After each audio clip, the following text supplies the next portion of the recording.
Hey, we are back. Boy, that was fun. I love that intro. Every time I see that intro, I'm like, we are about to step into something really professional. And then on the other side of it is me. So welcome back, everybody. Hey, my name is Doug Sandler, and I am a strategic partner with Winject Studios, and I'm excited to be able to be here today. Now, you may notice the absence of something. It would be the absence of Chris Ross. He is not here today. He's leaving his entire community to me. And while he may not realize how dangerous that is, by the time we get here, I'm hoping to have a lot of people motivated, inspired. And if neither of those things happen, maybe just a little bit more educated to understanding exactly why you got into the podcasting space. Don't forget, if you have any questions at all, just text to that 843-396-2104 number. Just follow the instructions right at the banner below. If you want to submit your questions, just watch the little orange banner at the bottom, and you'll see how you can do that.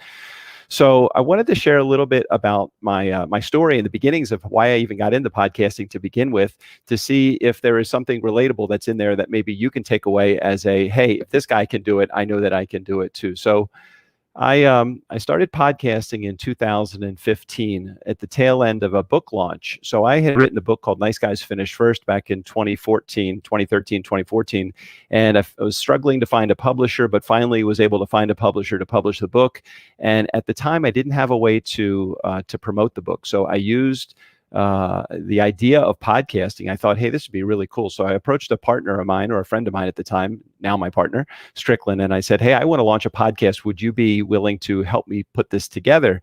And he said, sure. He's got the audio experience, but he really didn't understand what a podcast was all about. I didn't really understand what a podcast was all about either, but we thought that we could kind of figure this thing out together. And I would say it took us maybe about a year and a half or so before we realized what we had potentially our hands on. But it took a year and a half because we really struggled with the idea of, I think what it came down to was we put everybody that was either in our community or potentially in our guest seat, we lumped them all into one category. And it was the category of just podcast. We had no idea of the purpose of we were kind of looking at podcasting as a way to broadcast, kind of like radio.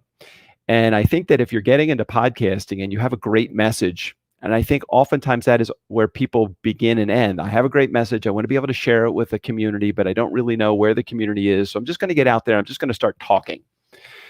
And while the idea of just talking probably is a good idea with intent and purpose, the idea of talking without any kind of strategy involved is a challenge that we see over and over and over again when it comes to new podcasters. Not only with new podcasters, but we see the same thing happen with experienced podcasters that are out there that have been working on their show. And many of you are coming to the network as already experienced podcasters. You've launched a show already. You might be 20 episodes, 50 episodes, even hundreds of episodes in, and thinking, there's got to be more to this. There's got to be something that I can do. There's got to be a way that I can have a greater impact, a greater presence with my community that I'm trying to build or that I have built. And it could be that is your struggle. So today I want to talk about an understanding about these buckets that you can put your community into, you can put your guests into, you can put your show into. But you got to come back to the reason you started podcasting to begin with. And let's look at these buckets from an origin perspective. Let's look at them as to why you're getting into podcasting. So there's 3 buckets that you can put your podcast into. If you set your goal to build a community, there is going to be a strategy that you are going to employ to build your community using podcasting as your tool. So community is one of your buckets. The second bucket that I want you to think about is influencer.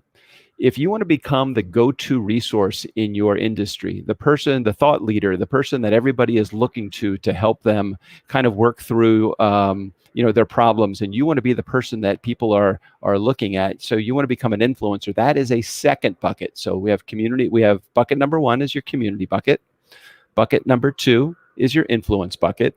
And the third reason people get into podcasting, which is why I got into podcasting to begin with, was that 4-letter word at the time that everybody doesn't like to talk about, but they really are looking to create this, is that business bucket, that money bucket.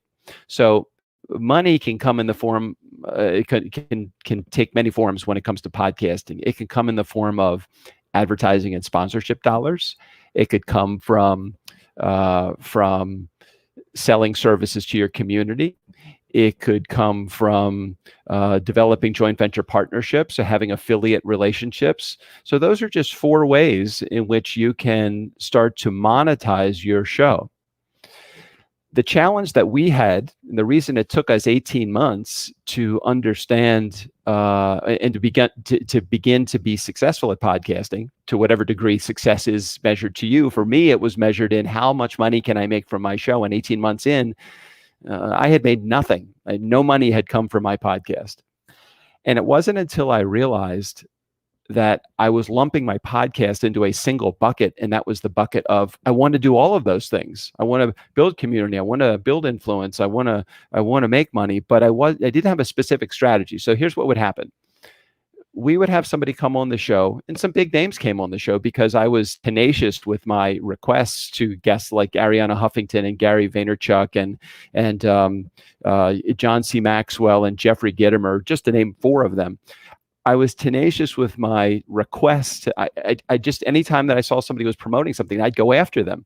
And I'm like, I know there's got to be money in here somewhere. I have these really big guests coming on my show. And what I was doing was, I was thinking somehow that magically money was just going to make it into my bank account because I've had these VIP guests on my show. I'd have all this recognition. We get a whole bunch of people. And that's another thing I want to talk about, and I'll talk about it in just a second, that downloads do not equal success in the podcasting space. You may believe that it equals success because there is a huge ego metric when it comes to downloads, but don't equate downloads to success other than just an ego metric in the world of podcasting. So let me get back to this for a second. So I used to have these VIP guests on my show because I was very diligent with my request to get them on the show. I saw Arianna Huffington was promoting a book release that she was doing. Gary Vee at the time was just launching his podcast. Jeffrey Gitomer had a new book that was coming out. John C. Maxwell, of course, the leadership guru, is always promoting something. So between their 4 things that they were promoting, it wasn't challenging for me to get them on the show. But what was challenging was for me to try to figure out, what do I do with them? And what do I do with all of this content now that I have them on the show? And when we think about podcasting, in the old school sense, if you relate podcasting to a radio broadcast, you're sharing a great message with your community, hoping that they're going to do something. And I'll tell you, they're not going to do that. They're not just going to jump out of your community and say, oh my gosh, this John C. Maxwell was on your show. Doug, what can I buy from you? How do you, what do you have to offer? And what can you share with me, your community? And without a specific strategy in place, there was no product, there was no service, there was no offer that I had to make. So I share those 3 buckets with you because I think it's really important that when you start the idea in your head that you're going to start a podcast, think about why you're getting into podcasting to begin with.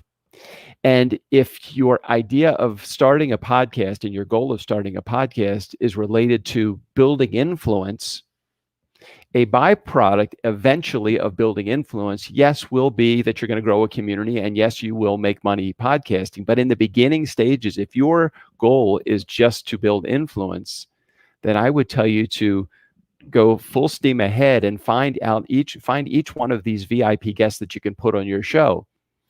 But don't put yourself in a position to look back 30, 40, 50 episodes after putting these VIP guests on your show, turning around and saying, I wonder why I didn't make any money from my show.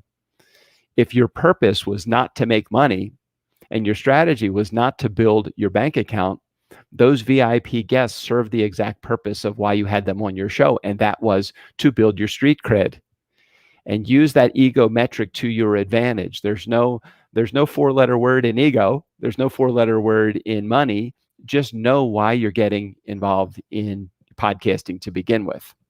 So as we got 17 or 18 months into podcasting, and I knew that my purpose of putting together my show was basically to reinvent my career, I was going from the life of a professional DJ to the life of a professional speaker, and I wanted to figure out what it was that I needed to do in order to sell more speaking gigs, get more stages, put more books in people's hands, put more of my online coursework in people's pockets and on their computers. And I was challenged with the idea of making money because I kept looking at it and saying, I'm going to have all these great guests on my show and people were just going to reach out and ask me for those things, which is not how it works in the world of growing your status as an influencer. You can't build your show as a status builder and then look at it and say, I wonder where my community is. And you can't build your community and saying, hey, I wonder where the money is. Because if you haven't spent any time building a strategy for monetization specifically, then you're going to fail temporarily. You're going to fail at achieving that goal. Now, you may have a big community, but if you haven't spent any time building your products and services, then you have nothing to put in their hands. And if you've come to the table with all of these products and services already ready to go, but you're talking to a community that has never heard of these products or services, don't be surprised if they don't want any of the things that you have already built. Don't be surprised if they come back to you and say, those things are great, but that's not what we're looking for. In my case, I came to podcasting as a professional speaker and a writer, and they didn't even want that stuff. What they eventually wanted, one at a time, is they wanted for me to teach them actually how to do what I did, which was build a community and become an influencer in the space, not the space of professional speaking, but in the space of podcasting. That was our gift. One of our community members, 𝗚𝗚𝗩𝗘𝗪𝗔𝗪 of the time, came out of our community and said, hey, Doug, hey, look, I know you keep talking about these professional speaking services, but I appreciate that you do that. He was a professional speaker also. He said, but that's not what I need help in. What I need help in is I want you to teach me how to build a podcast. And so we set a plan in place to help 𝗚 build that podcast. And that became the first of over 200 clients that we launched. Now, had I gone head first into this is the only thing that I want to provide my professional speaking in the world of customer service, and I want to sell my books, and that was the only thing I was going to focus on. If I went into that ignoring the fact that my community was asking me, really 𝗚 demanding of me, said, look, I want you to teach me, that stuff is great, but that's not what I want. I want you to teach me how to build a podcast. Oh, I'm sorry, 𝗚, this is not what I do. And for me, a guy that's an entrepreneur, a guy that is opportunity focused, someone that is looking for the win in the situation, the win really in that case was, hey, let me teach him how to do something that I've done. I've built it 150 plus episodes or 200 episodes at the time. Why don't I teach 𝗚 how to do this? I had no idea how to charge him. So I even had a conversation with 𝗚 about asking him, how do I charge for this? What would you pay for this? Doing a little research with him. And that research helped me create the first of, like I said, over 200 podcast launches. So coming back to my story for a moment, 17 months into this, not having made any money at this because I was so focused on the ego metric of downloads and putting thought leaders on my show into that guest seat, that I was ignoring the fact that I wasn't making any money, but I wasn't making any money because I didn't really have a strategy in place to make any money. So I go to this conference 17 or 18 months in, I can't remember exactly the timing. I went to this conference that had 150 people at the conference. And I had a conversation with my co-host at the time, soon to be my business partner, Strickland. And I said, this is what I'm really looking to do. We've got to figure out a way. There's too many people that are here at this conference that there's opportunity with. It was a conference of all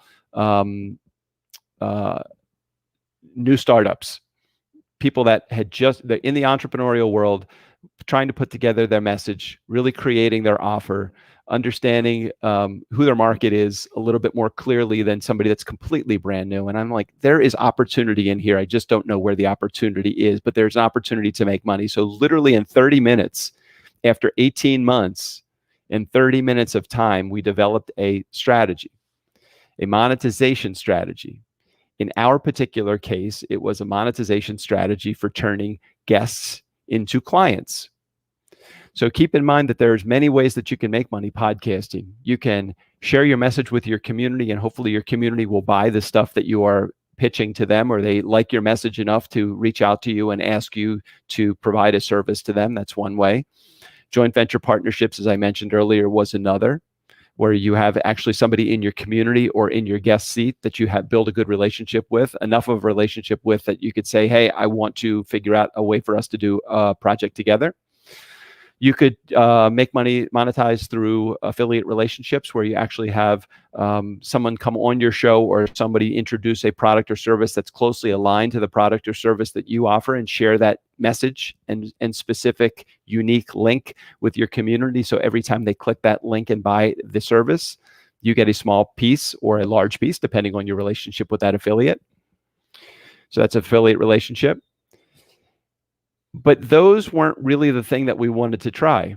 What we said is, there's 150 people that are here. Let's invite all 150 people. Let's give them a couple of ways to qualify to see if they are actually a good fit for the things that we potentially could sell. Remember, 𝗚𝗓𝗪𝗏 had come along at that time.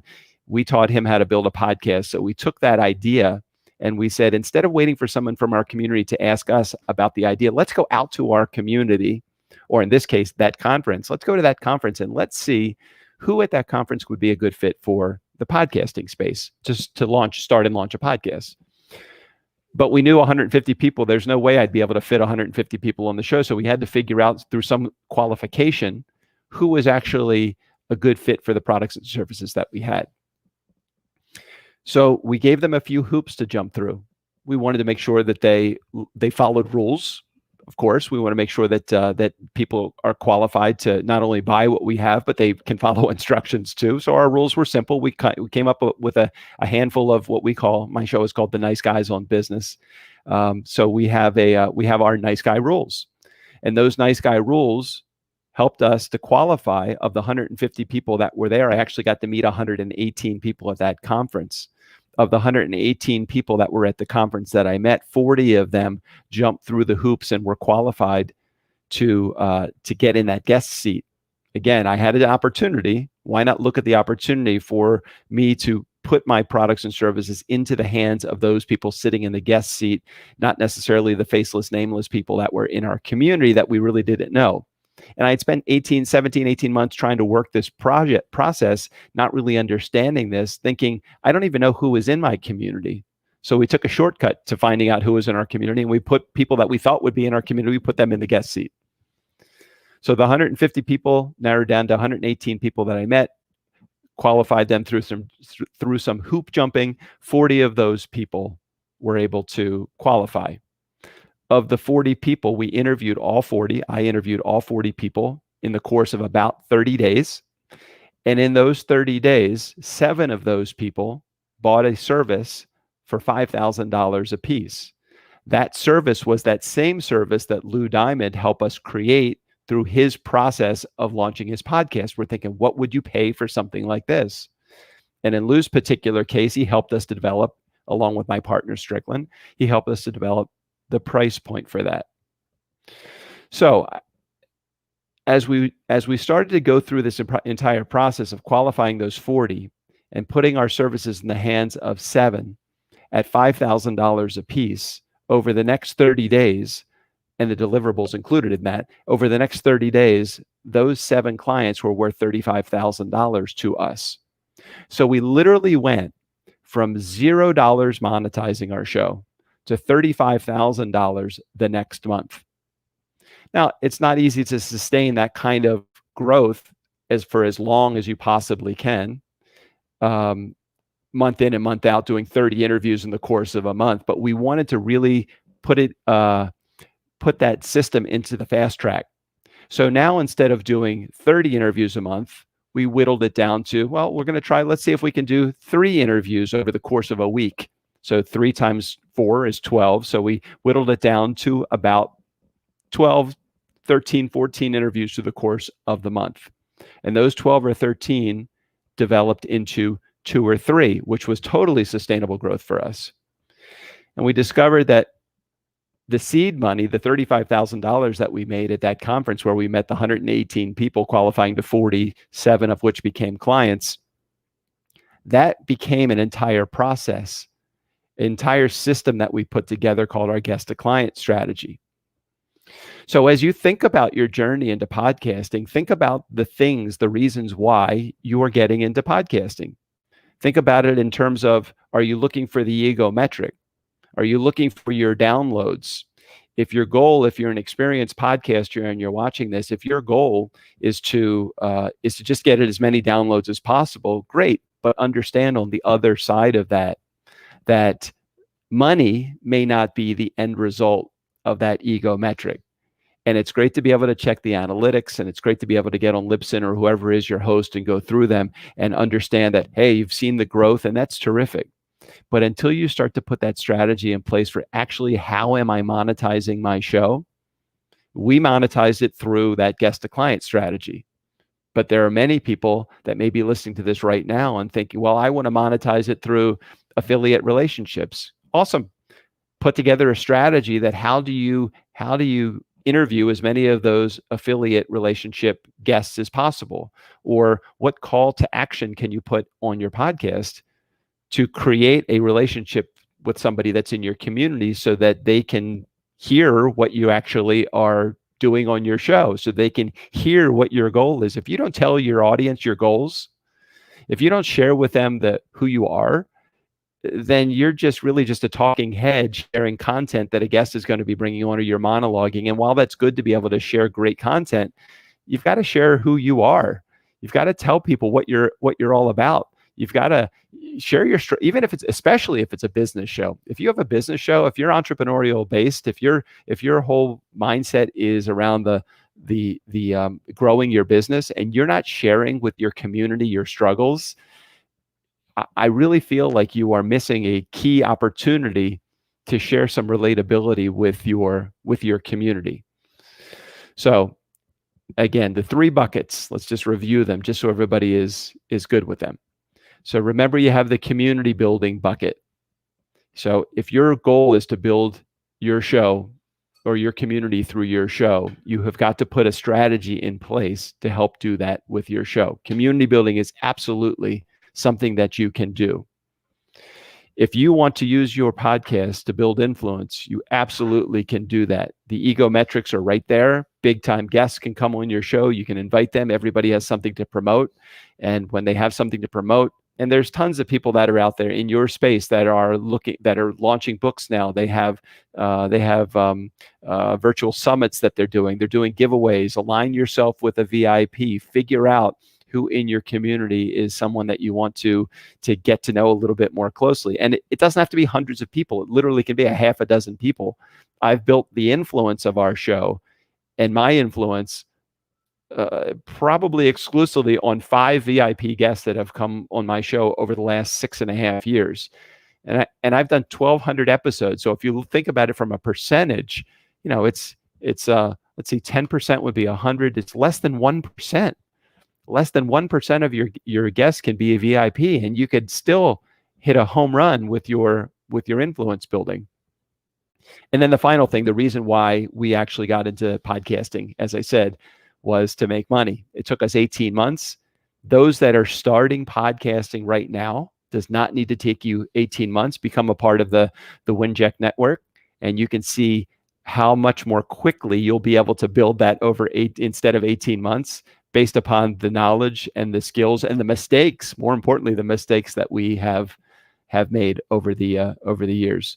I know we covered a lot of stuff there, and I know that there's probably a bunch of questions that you guys have. If you have questions at all, please feel free to text your questions directly to me. Just follow the text information just in the orange banner below.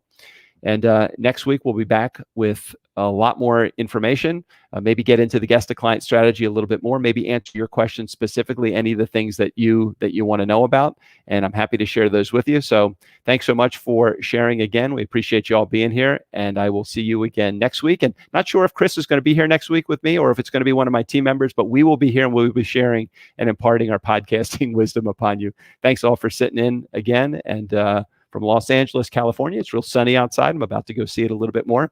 Thanks again for sitting in. Talk to you soon. This podcast is part of the Winject Studios network, where podcasters come together to focus on community, collaboration, and collective impact.